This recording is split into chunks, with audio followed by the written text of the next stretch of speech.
Hi, He and Houa. I just want to say congratulations on getting married again. I hope you guys have a really good future together and wish for all the best. So good luck on everything and congrats to you guys again. Mai Hawj, Houa, congratulations. I'm very happy that we have a new Yi in the family. Houa, you screwed up. You're with us for life now. Can't skip us anymore, man. Hi, He and Houa. Congratulations. I'm so happy for you both. He, you know, I've told you a million times before, but I remember when you were born, so it's so sweet to see you finally find someone like forever. And, you know, best wishes to you both, and don't drink too much. Hi, He. This is Pachi and Andrew. We just want to say congratulations, and we hope you guys have a wonderful, wonderful marriage full of love and compassion and patience. We cannot wait to see where you guys will go, and Houa, we were so excited to welcome you to our family. Congrats, you too. Congratulations, He. We are so happy for the both of you. We wish you nothing but happiness and health. And we hope that you guys keep making money so you can move to Madison and we can all live in the same neighborhood. So. Congratulations, Houa and He. So happy to see you two finally get this special day for both of you that you so long for. Just wish the best of luck for you guys for everything, okay?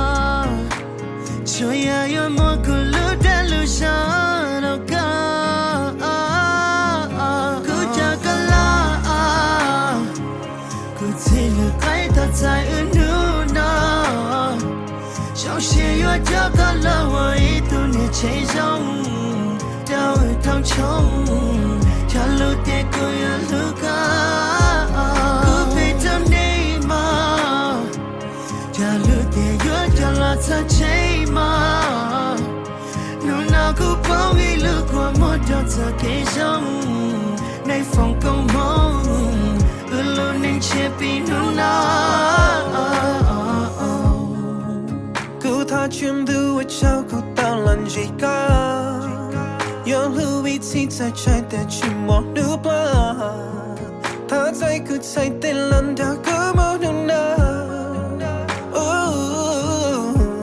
cắm hoa sen lá, thếฉันไปจงก็เลยกันสิ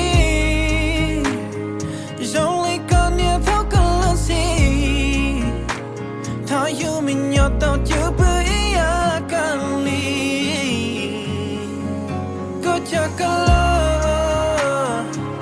Good see le pai do zai ư nu na Trong xe yo cha ka la wa I dunya chai zhong Dao ư dao chong Cha lu te ko yo lu ka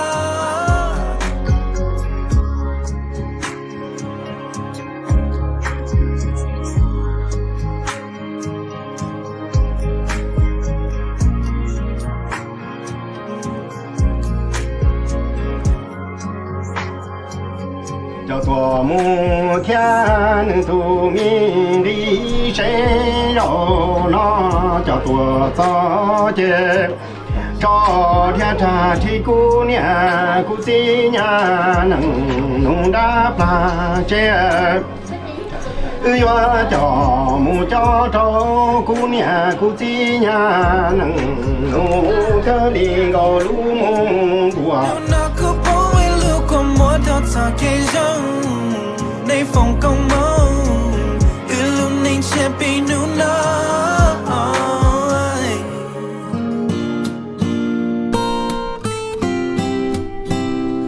vừa đã cất thao bao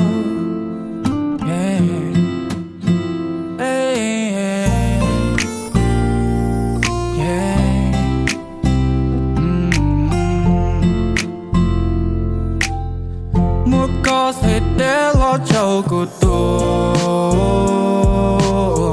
tiền lo ít lẽ của mùa gặp bố chỉ so thầm hoa của những chuyện thua cây yo tàn cho gió kề màu số mùa có thể để lo cho của tôi tiền lo ít cầu bùa chỉ so thầm mua cú yên chỉ thua cây gió tàn gió gió kèm bầu xuống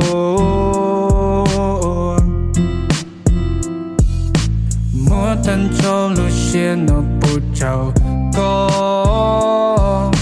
mua khơi chia cứ rong sập bù nè lo cú yên lu cất tia yên chỉ thà có hay gần nia có gì cứ yo mù thọ cho cần lo cho quân nhỏ cho cần lo ô cú bo lúa chỉ bu cùng mà mút bo cú yo ô cầu cầu tóc bo yo chỉ ô cầu cua muốn lo yo chỉ ô cần nó mắm bo lúa cất tia chỉ muốn nốt cho tin lòng có sẽ té lo cho của tôi tin lo ít bé cũng mua gặp bố chỉ so thầm mua cứ yên chỉ thua cây gió tàn gió gió kèm bầu xuống mua có sẽ té lo cho của tôi tin lo ít bé cũng mua gặp bố chỉ so thầm mua cứ yên chỉ thua cây gió tàn gió gió kèm bầu xuống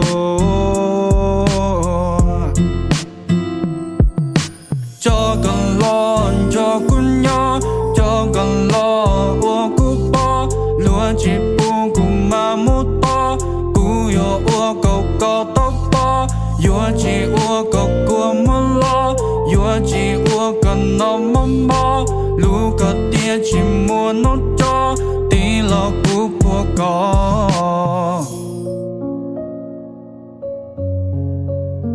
One thing Daishua always said that I didn't believe was that we can hate each other, but when we are all grown up and get married and everybody goes their own way, we're gonna really miss each other.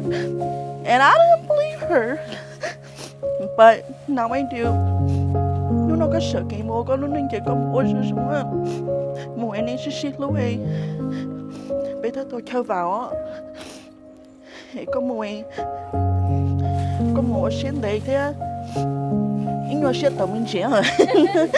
Because there's gonna be a lot of stuff that happens, good and bad, and people are gonna say for you to be shinde, but you don't always have to be shinde. You choose yourself, okay? Because nobody told me that, and I wish somebody had told me that. So that you take all my life lessons and you don't copy me, okay? And you take everything that you know and you just go into really good life, okay? I'm really gonna miss you, even though we're gonna see each other soon, okay? And I'm really happy that you're my sister and I love you so much. And if you ever need a place to run, you run to me, okay? Because you're my best friend. And I'll always run for you too, okay? No matter what, wherever you are in the world, I'll always come find you, okay? I love you a lot, okay?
phòng công mong luôn nên che bị nụ nói